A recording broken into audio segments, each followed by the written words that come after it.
क्या 2026 दुनिया का गर्म तरीन साल होने जा रहा है? क्या हिस्ट्री में होने वाला वेदर पैटर्न जिसे एल नीनो कहा जाता है, वो रिपीट होने जा रहा है?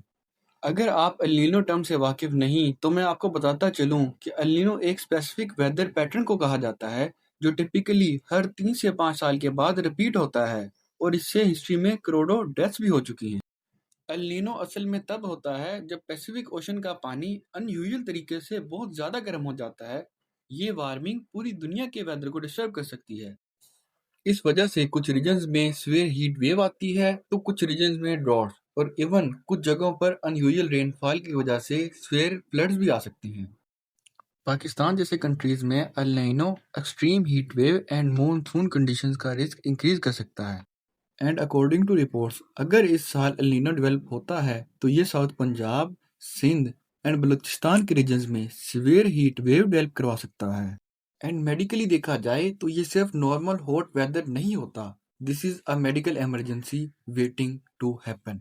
Now let's discuss medical impact of El Nino on human body.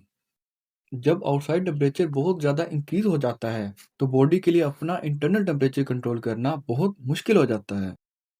In medical terms, it can lead to severe heat waves, increased dehydration cases, rise in heat stroke emergencies, and worsening of heart and kidney diseases. Normally हमारी body sweating के through खुद को cool करती है, लेकिन जब temperature 45 degree या उससे भी ऊपर चला जाता है, तो स्वेटिंग भी इनफ नहीं रहती। बॉडी धीरे धीरे वाटर और इम्पोर्टेंट साल्ट लूज करना शुरू कर देती है। इसी वजह से डिहाइड्रेशन होती है। Core body temperature start rising dangerously, and this is where heat stroke begins. अब देखते हैं कि हीट स्ट्रोक में असल में होता क्या है। It is a life threatening condition. शुरू में तो सिंपली हेडेक होगा, एक्सेस स्वेटिंग होगी, but in swear cases brain starts getting affected.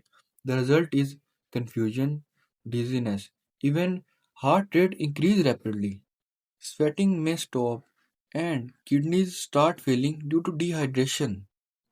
Body temperature 40 degree Celsius यानी कि 104 डिग्री फ़ारेनहाइट तक चला जाता है, और अगर ये फ़ौरन ट्रीट ना किया जाए तो it can lead to organ failure और डेथ। इसीलिए तो कहते हैं कि एक्सट्रीम हीट सिर्फ एक अनकंफर्टेबल कंडीशन नहीं, बल्कि साइलेंट किलर है। अब सवाल ये है कि हाई रिस्क पर कौन से लोग होते हैं।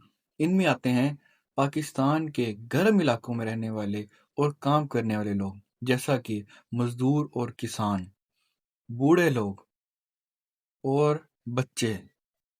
इसके अलावा वो पेशेंट भी जो कि पहले से ही हार्ट के इश्यूज, डायबिटीज या किडनी यानी कि गुर्दों के इशू में मुब्तला हैं। Now what are the conditions leading to heat stroke? दिन में सुबह 11 से शाम 4 तक काम करना, साफ और ठंडे पानी की कमी, और घरों में प्रॉपर वेंटिलेशन ना होना। इवन पाकिस्तान में लोड शेडिंग भी हीट स्ट्रोक के रिस्क को इंक्रीज करती है। अच्छा, अब देखते हैं कि what are precautions which can prevent this condition. पानी की कमी से बचें, ज़्यादा से ज़्यादा पानी पिएं और कोशिश करें कि हर 20 से 30 मिनट के बाद थोड़ा-थोड़ा पानी पीते रहें, इवन आपको प्यास ना भी लगी हो। Replace salts lost during sweating. इसके लिए आप ओआरएस मिला पानी पिएं या नींबू पानी का इस्तेमाल करें। पीक सनाज में धूप की शिद्दत सबसे ज़्यादा होती है। उस दौरान घर से गैर ज़रूरी तौर पर निकलने से गुरेज करें। शदीद गर्मी से बचने के लिए कपड़ों का इंतखाब बहुत अहम है। हल्के रंग के बारीक, खुले और कॉटन के कपड़े पहनें। खुद को ठंडा रखने का इंतज़ाम करें, जैसे पंखे का इस्तेमाल या एयर कूलर, या अगर एसी अवेलेबल हो तो उसका इस्तेमाल करें। या कम से कम हवादार जगह पर रहें और हब्स वाली जगह से इज्तनाब करें, और अगर मुमकिन हो तो ठंडे पानी से नहाएं। वार्निंग साइंस को इग्नोर मत करें। Seek immediate help if someone has confusion or unconsciousness. No sweating in extreme heat, very high body temperature, severe weakness or vomiting. These are signs of heat stroke emergency. अगर इस साल El Nino weather pattern Pakistan को hit करता है, तो ऐसी extreme conditions पैदा हो सकती हैं जो हमने पहले कभी एक्सपीरियंस नहीं की होंगी। But the good news is health related deaths are mostly preventable. Awareness and early actions save lives. Stay hydrated, stay informed, follow Medinex for more informative videos. Thank you.